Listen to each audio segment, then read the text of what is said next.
This is the Norris Group's Real Estate Investor Radio Show, the award-winning show dedicated to thought leaders shaping the real estate industry and local experts revealing their insider tips to succeed in an ever-changing real estate market. Hosted by author, investor, and hard money lender, Bruce Norris. Thank you for joining us once again on the TNG Real Estate Radio Show and Podcast. This week, we have part 2 of our interview with the outspoken investor, Tony Alvarez. Enjoy. But from that adversity, because of my just, going on to the next, I got to keep my business moving and doing my thing. I end up at a place that's actually connected to someone who heard me on the radio show one time, speaking with you the years before. And it ends up that he finds out I'm looking for a new bank and they want me now I have a wonderful relationship with them. As a matter of fact, that's the bank who financed my latest construction project.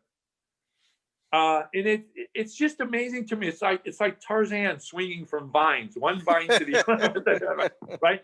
But if Tarzan doesn't decide to swing, okay? If he doesn't decide to swing and grab one vine and go to the next and go to the next, life has no ability to respond. Okay, that's the crux of the story that I just told you. Is someone else, the guy at the bank may have said, hey, we don't want you as a client. They might have gone home and spent the rest of that week obsessing about, they're worthless. Maybe they don't deserve to be in the business. Maybe they should take that as a sign to quit. Yeah, blah, blah, blah, blah, blah. I took it as, you know what? I'm shocked. What have I done that caused this problem? By the way, I went back and I did what I did when you asked me to analyze my behavior to see what made you successful.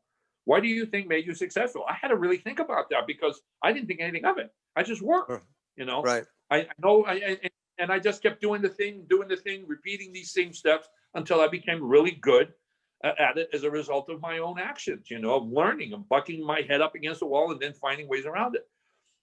But look at how these things are connected. What if I never did a radio show with Bruce? That gentleman would have never heard me. What if that gentleman decided after he heard me not to call because, they'll never give me his information. What if he listened to his mind?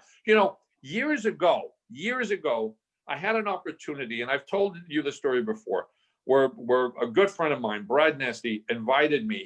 He owned Gold's Gyms and he was doing all these big developments. And I got an opportunity to be with him inside of a conference room where they were doing a presentation. This guy who owned this company called Red Development in Arizona, and they were awarded the contract to do this major development in the city of Phoenix and the downtown Phoenix. And he had brought Brad along to put his gym into the development and all of this stuff.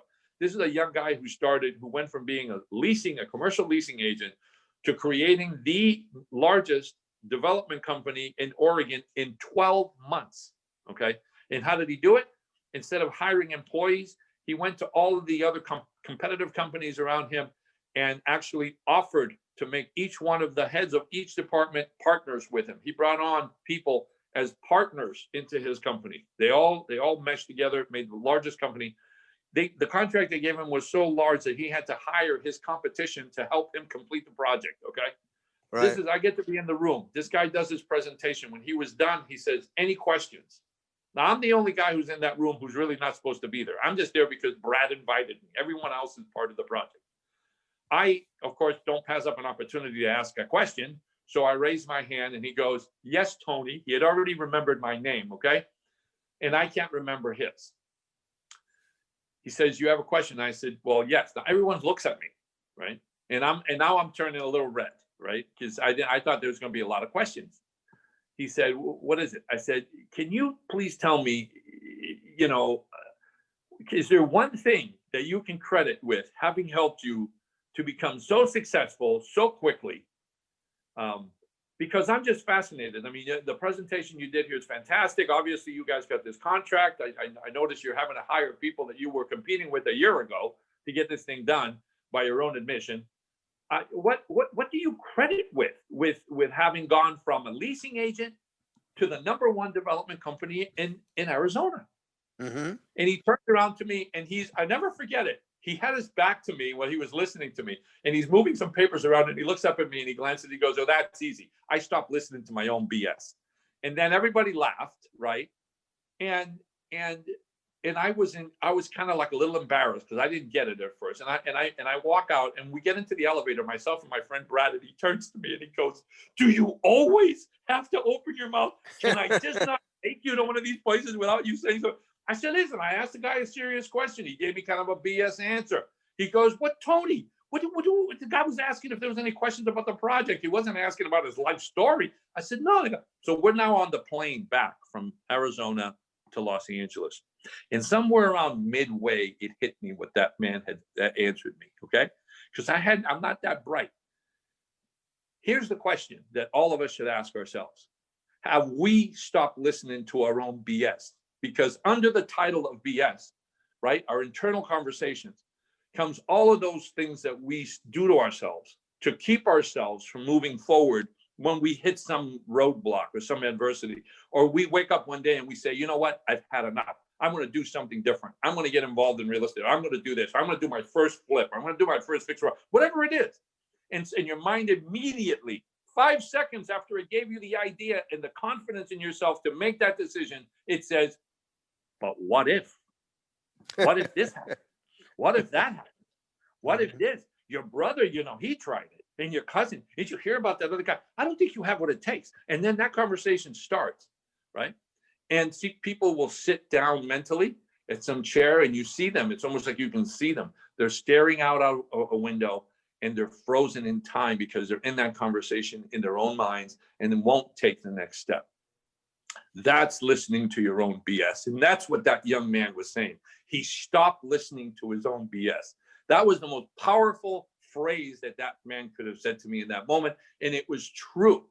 Now, I didn't get that till I got on the plane, and I turned to Brad and I said, "That son of a gun is brilliant." The only reason, and that's the reason you and I are friends. So you start the ball rolling, and you have to stay really aware and awake to life, because we think it's about business and we think it's about money. And of course, it's all of those elements are involved in business. But this life is a fantastic thing because it responds to whatever you bring to the table. If what you bring to the table is your insecurities or your negativities or whatever, and you stop there, you should look at that as the weapons, the bullets that you load in your weapons to keep you moving in the direction that you really want to go. In spite of all of those things, in spite of all that conversation, in spite of all that, just take the next step. Do the next thing, and life itself will respond to you. When I tell you that story, it's so easy to cast it aside. A guy hears me on the radio with you. You, years before that, asked me to do something. What if I would have said, "No, Bruce, I can't handle it," because I was riddled with fear. I want you to know, and that's the truth. When you ask me to speak in front of an audience, and I've never done that in my life. I mean, I talk to people all the time, but in front of a group, and I'm supposed to tell these people how I got successful. I mean, honestly, I kept thinking to myself, how did I get successful? I don't know. It just worked. What am I going to do? That'll be a 5-second conversation.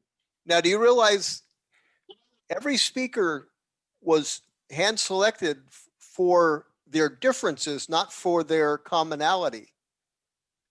No, I understand, because and you that eclectic group, all successful using their own skill set. yeah. And you I knew could garner people's cooperation. When you were dealing with REO agents, you had their attention. You were going to get a yes answer more often than anybody else. And that was part of that day. But I put you last for a reason, because I didn't, no, it was not, Mike Cantu said this to me. He says, "I am so glad I didn't have to follow Tony Alvarez." And I knew that would be true, because do you remember? I know you remember. People lined up to hug you.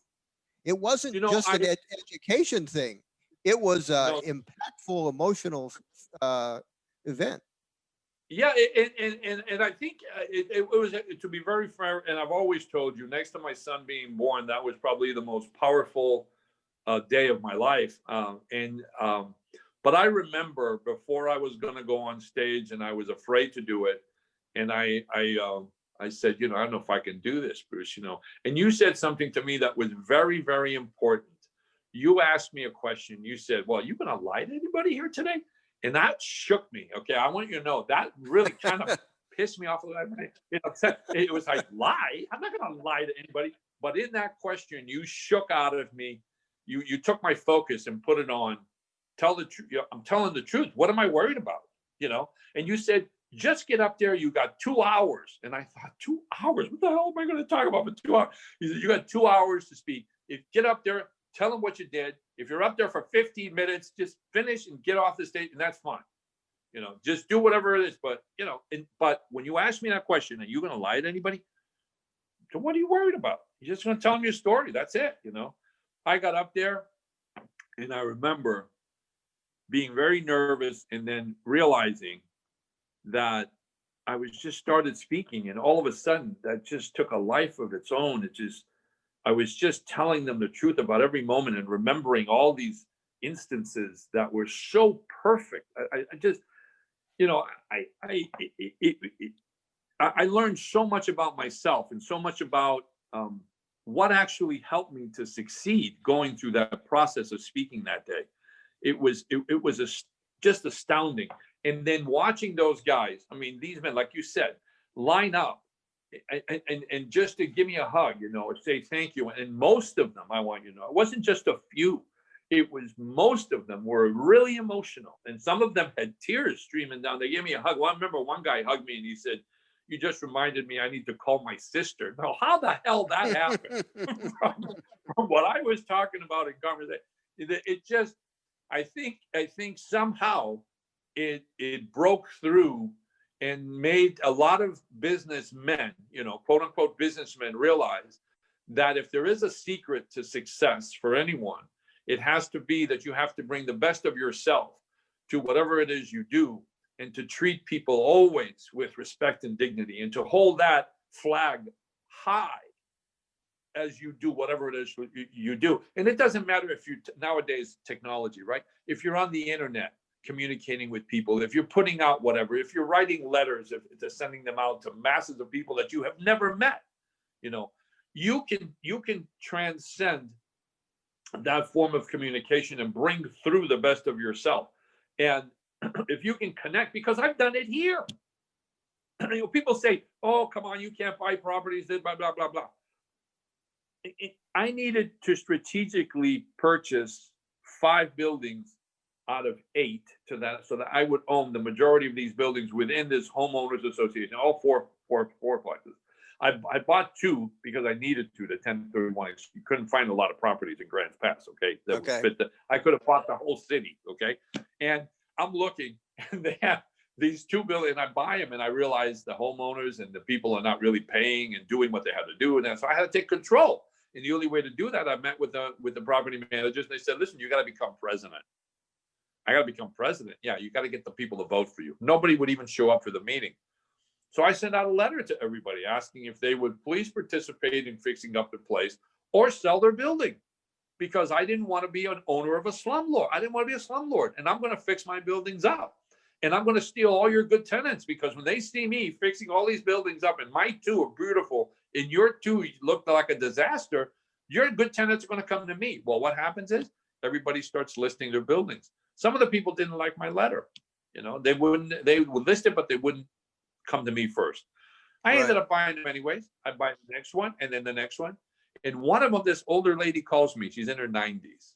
I just talked to her a couple of days ago to wish her a Merry Christmas. We stay in touch. She called me.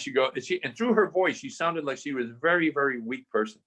Hello, are you the guy who sent me the letter that's going to break my legs if I don't fix my building? All this stuff. And I said, what? And I started laughing. I said, I didn't say such a thing. She goes, no, I'm just teasing you. She goes, I got your letter. She goes, I don't really want to fix anything, but maybe we should have a conversation, because I only have one problem. I've owned the building for 1 million years. My husband has passed away last year. I really would like to sell it, but I like the income, and I don't really want to pay the capital gains. I got no depreciation. I got no basis anymore in this thing.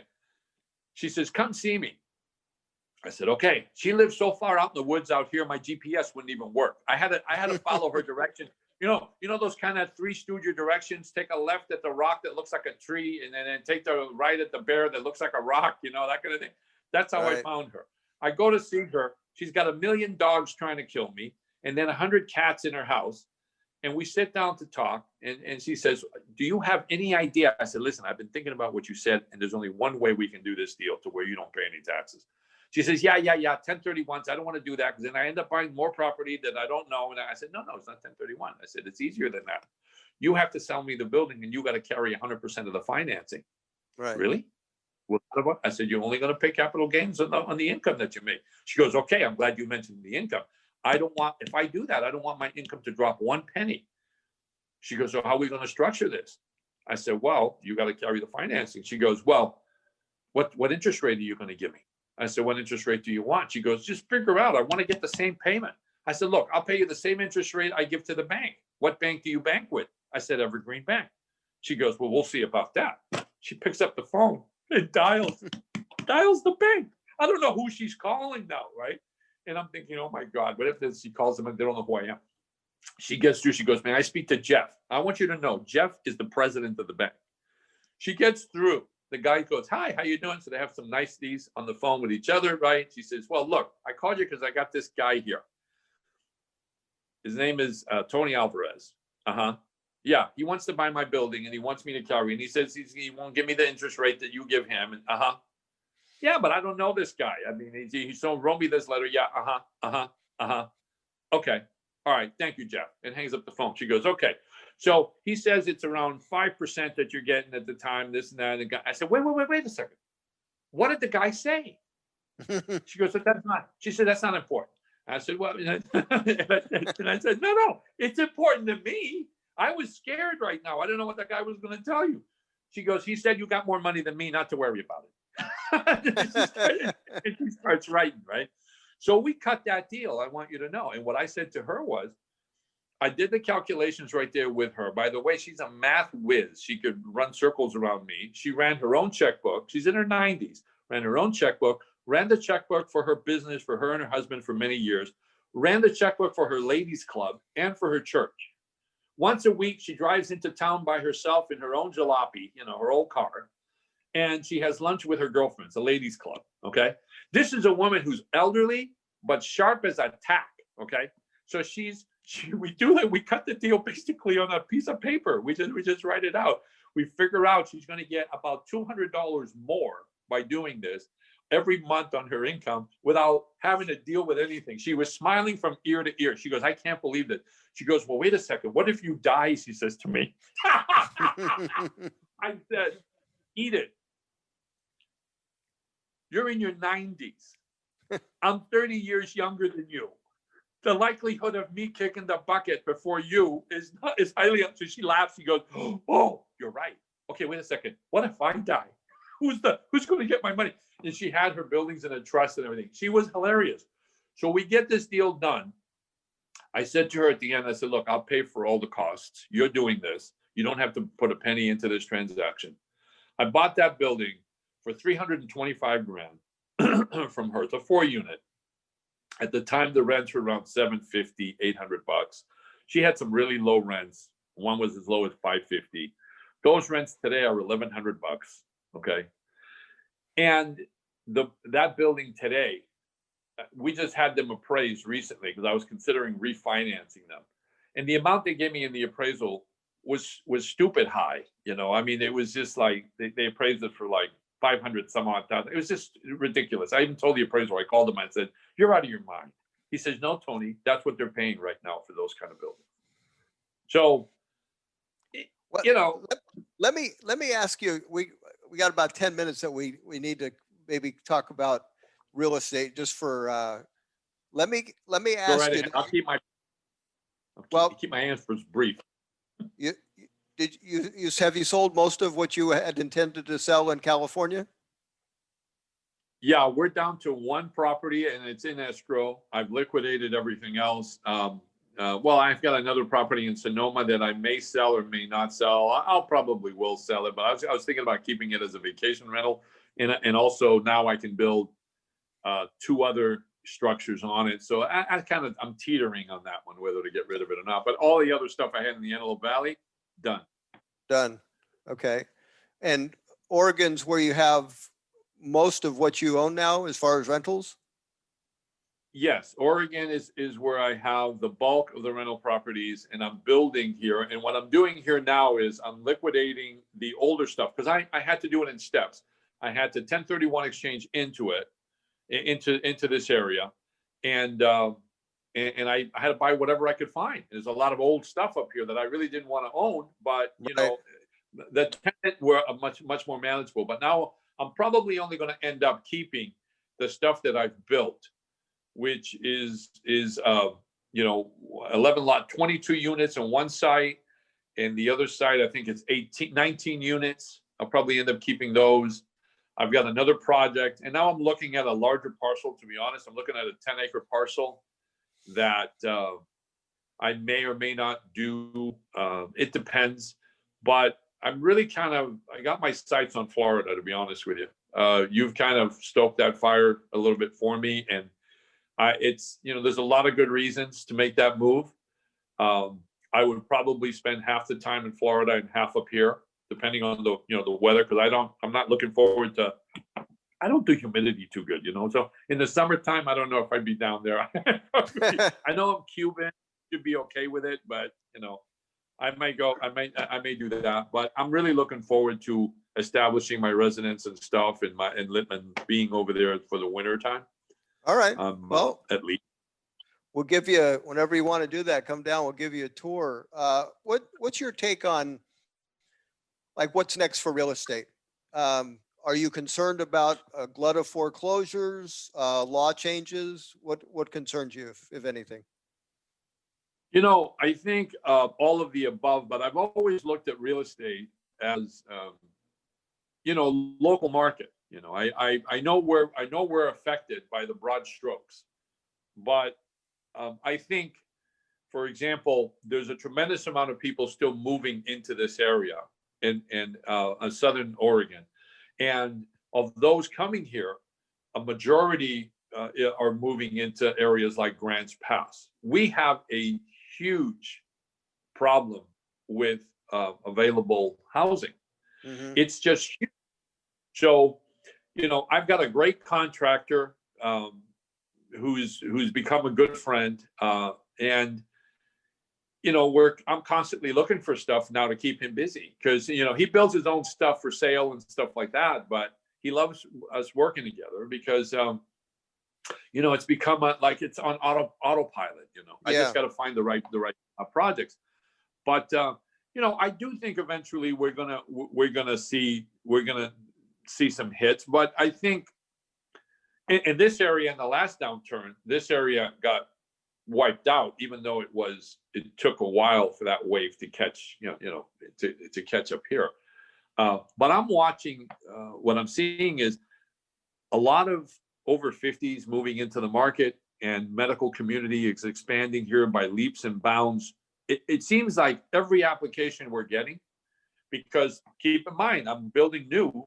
So they're 2-bedroom, 1-bedroom units. I have a development that we're looking at doing now in Hubbard, which is it's probably only about 12 units, but they're all going to be 1-bedroom, nice 1-bedroom, 1.5 bath type units, which I'm pitching directly to nurses and, people coming into the area, medical community.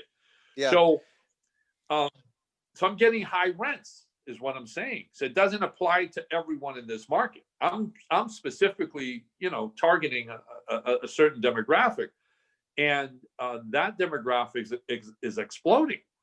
So even though we may see some changes in the real estate market, and I think we will eventually, nothing lasts forever, obviously. If anything, if I've learned anything from you, it's been, keep your eye on what's happening, because it's just a matter of time before we come back around again.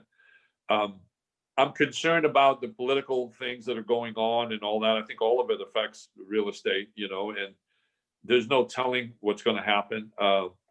There's some outrageous conversations out there about, the loss. I mean, we've seen loss of rights in realty just in the last couple of years, where even with this pandemic and all of this stuff, where you got landlords that are not able to collect rent, Right. and yet evict they're people. not. Yeah, and at the same time, they're not really getting any mortgage relief. I mean, No. Yeah, so it's a mixed bag right now. We've been very fortunate. Of all the tenants we have up here, we had 2 that were late with their rent, but they all paid. Yeah. Same with me in Florida. I haven't had anybody that has been, well, first of all, honestly, I don't even think we've had a late, but we certainly have had no long-term problem. That's for sure. And it's the same tenant. It's a nurse. It's the same tenant. Yeah. So I think, I've always, let's be honest too. I'm moving in the direction of, whatever I'm keeping will be debt free. It's not, I'm utilizing financing from banks for development and probably for some short term, but as I liquidate some of these other things, my goal is to end up, with my stuff debt free. I don't want any long-term financing on anything. Can you imagine? This is one thing I've thought about in the last year, because there's just been some stuff what we've had to deal with, but just in general, all the upheaval, and if you had normal jobs and you couldn't go to your restaurant or whatever, is it the ability to have a monthly income on automatic pilot is a big deal. Listen, that became my life goal years ago. My dream was own 10 houses, have my tenants pay them off, buy them at 50 cents on the dollar at the time if I could, find deals. I'm not talking about paying, top dollar. And I've heard all kinds of stories about how you structure creative financing and all of this stuff, and you can pay full price and all that. Yeah, that's all well and good. There's something about buying something 50 cents on the dollar that just makes me sleep really well. So that was my thing. Pay 50% cost, right. And then fix it up if I have to, whatever, and then rent it. My tenants would pay it off. My goal was in 10 years, and I stretched that out to 15, but I got it done in 10. In 10 years, pay off those 10 houses or 10 rentals, and I looked at them as houses. And my rent would go to $1,000 a month on each. I'd have 10 grand gross coming in a month, of which after expenses, which were 30% if I'm managing them myself, I would get $7,000 a month net. That is all the money Tony Alvarez would ever need in his life to live at the lifestyle he's used to, which I still live at, by the way. I don't have any big anything. I drive a Toyota Tundra. I mean, I'm the same guy I've been my whole life. And I don't want to be any different financially than that. I don't need any special anything. Nobody has to drive me around or whatever. So that became hundreds of rental properties, hundreds of units over time. Why? Because I just kept repeating the same simple deal, the same deal over and over and over again. I got better, by the way, and I don't downplay the benefits of creative financing or whatever. I'm not saying that because I've used it myself over the years. But like yourself, I'm one of those guys who, now at my age, I want to keep rentals, but I want to keep the new stuff. Now I've discovered how to, build some things for myself. I know the properties from the ground up. If anybody said, hey, we got a leak over here, listen, I know what that is. I don't have to worry about anything. Everything's brand new. I'm not going to live forever. So at least I'll be ushered out of here with the least amount of headaches from rental property. And so, yeah, I think we've made good decisions over time. And I keep getting rid of this stuff. Mike Cantu taught me that years ago when he spoke at some of your stuff, where he said, he keeps an A list, a B list. And I followed that. And I've been liquidating the older stuff they're nice properties, but stuff that I prefer. If I look at 2 properties, here's a single story duplex that I'm building on a brand new street with all brand new properties around it, over 55 and over community. And I'm looking at an old duplex in the middle of town, surrounded by a bunch of properties owned by other people. And I can't control anything that's going on over there. Minimal. And that's a typical scenario for an investor when they're starting out. Yeah, typical. And I've got to this level. Here, I'll give that away to somebody else. Here, I'll give them a good deal. Take that. Enjoy yourself. Now, here's the thing. They're paying me top dollar for stuff up here. What I'm getting for properties that I paid $150, what I'm getting right now is, honest to God, it's highway robbery. But here's one other thing, and this is important. When I got up here, I saw a lot of things in the infrastructure of the rental business that I disagreed with. They were getting beautiful units, 1,200 square foot, nice units. They were getting $750 for rent. I'm like, what are you doing, these people? And they were doing things like they were supplying refrigerators, a small thing. They were supplying refrigerators to all the units. Right. I had never done that, Bruce. I had never, spent $500-600 on a refrigerator to put into a rental unit and then deal with that. So I made a change. First of all, we started charging higher rents, with the rents that I thought would attract better tenants. And I also started to really screening those tenants and we set some standards. And we ended up having to get rid of our management companies and manage ourselves. We opened up our own office up here. Sabrina was coming up half the time. What happened is, and I told them, no more refrigerators. I'm not paying for that. That's a lot of net rent for a $500 refrigerator out of a 2-bedroom unit or a 1-bedroom. No way. I'm not doing it. I only supply refrigerators if it's a 2-story property. I don't want a tenant lugging stuff up to the top. But what do we do now? We refer them to a place that rents out or sells used refrigerators or new refrigerators to let them go do their own thing. Would you believe me if I tell you, not only have we led the way in this town to raise rents, okay? We set the highest rent levels, and all of them were following us. They were putting their rents like $50 below ours, that kind of thing, thinking that was going to help them out, when it's actually the quality of management that people were seeking. The other thing we did was remove refrigerators. Now all the other guys are following us. Where first they were using that as a level of competition with us, saying, well, we provide refrigerators. And we would tell tenants, we're not going to give you some old refrigerator that's being held up with plastic and everything because you can't find the parts anymore because we're trying to get as much life out of it as possible. No, that's nonsense. You want a nice refrigerator? Go buy one. And then you can pick out whether you want a small one or whatever. We don't want to deal with your refrigerator. Okay? We became number one. I'm telling you, bar none, we get the cream of the crop tenants in this town because of the standards that we set. So what happens is most of the riffraff doesn't even come to us. They got plenty to go to. They got plenty of other places. We get the best, and the word gets around at the hospital. You want to go see Evergreen Properties. Go see Evergreen Properties. Go talk to Sabrina. She'll take care of it. This past week, we sent out envelopes to all of our tenants. This is Sabrina's way of saying thank you, with a gift card inside.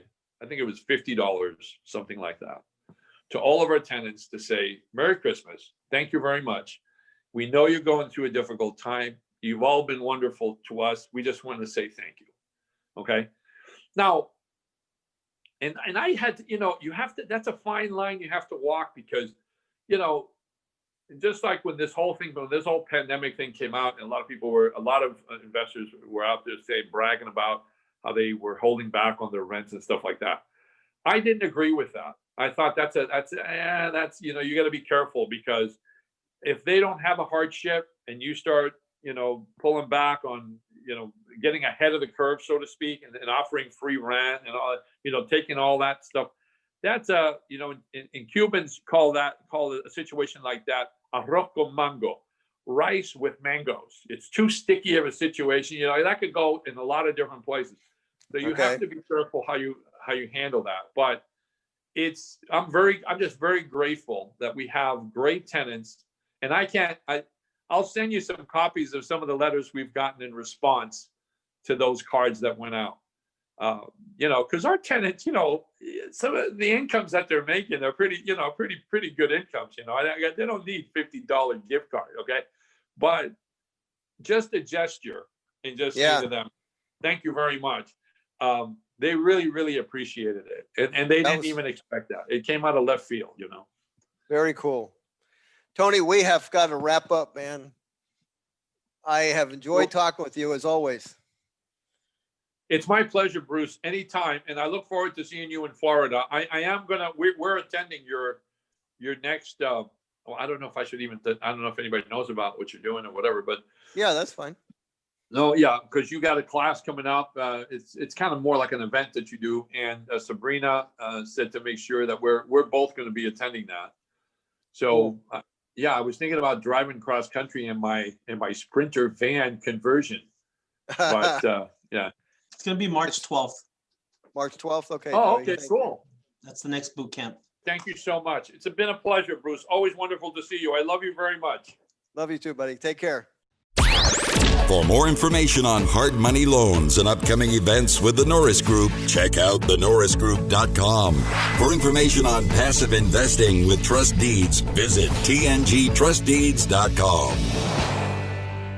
The Norris Group originates and services loans in California and Florida under California DRE License 012-19911, Florida Mortgage Lender License 1577, and NMLS License 1623669. For more information on hard money lending, go to thenorrisgroup.com and click the Hard Money tab.